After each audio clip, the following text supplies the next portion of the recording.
আসসালামু আলাইকুম, আশা করি সবাই ভালো আছেন। তো আমি আজকে একটা চিংড়ি মাছ রান্না করব। তো পুরো ভিডিওটা একটু দেখেন।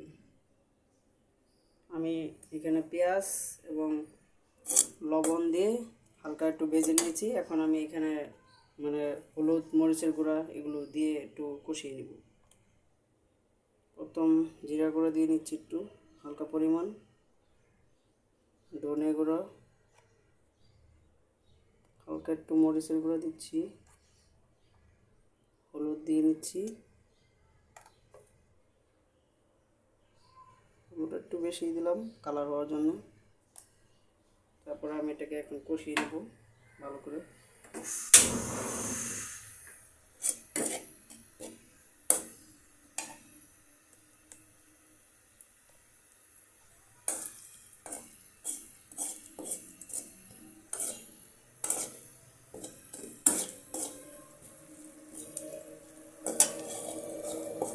এটা একটু কষিয়ে নিয়ে তারপরে চিংড়িটা দিয়ে দেবো।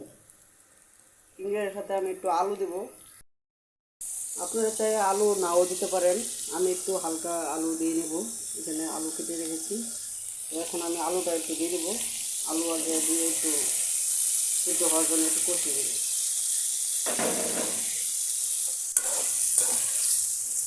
আর একটু আগে দিলে একটু সিদ্ধটা হবে তাড়াতাড়ি, চিংড়ি থেকে আগে ফাস্ট হয়ে যাবে।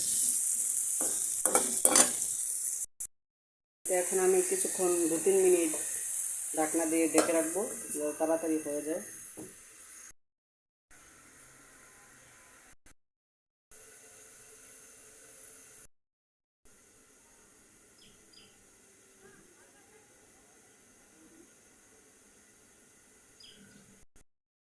এখন আমি ঢাকনাটা খুলে দেখব, কিন্তু যেটুক হয়েছে চলবে। এখন চিংড়িটা দিয়ে দেবো এখানে। চিংড়িটা দিয়ে নিচ্ছি।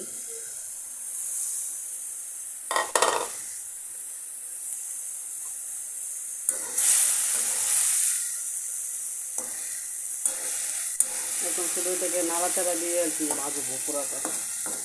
এখন আর ঢাকনা দিয়ে ঢাকবো না।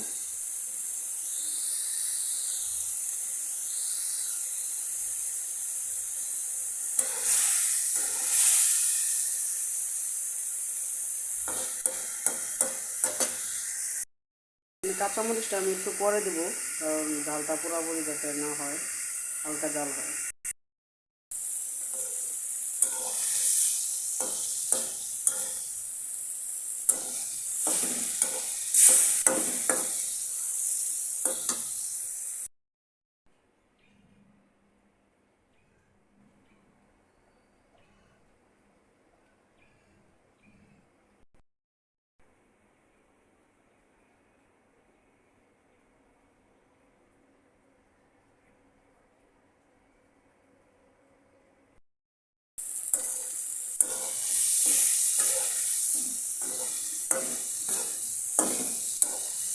আস্তে আস্তে শুধু ভাজতে হবে, তো চুলা কমিয়ে দিয়ে ভেজে নিতে হবে।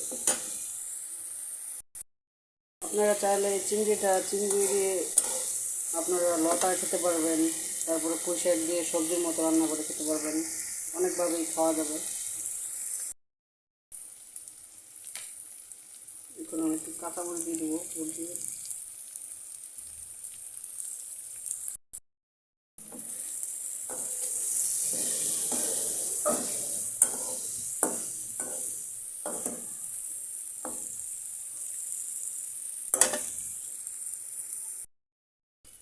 কিন্তু প্রায় হয়ে গিয়েছে।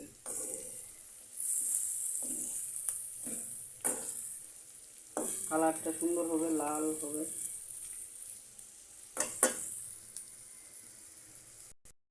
আমার চিংড়ি হয়ে গিয়েছে, এখন আমি নামিয়ে নেব। চিংড়িটা নামিয়ে নিয়েছি। তো আশা করি ভিডিওটা কেমন লেগেছে অবশ্যই বলবেন, একটা লাইক দিয়ে দিবেন।